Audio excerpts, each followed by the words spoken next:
السلام علیکم۔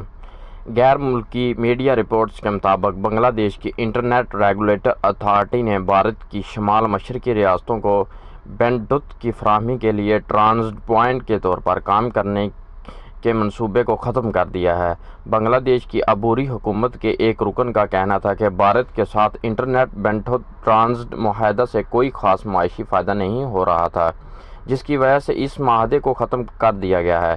یہ معاہدہ بھارت کے لیے اس کے شمال مشرقی خطے کے دور دراز علاقوں میں ڈیجیٹل رابطے کو بڑھانے کے لیے اہم تھا۔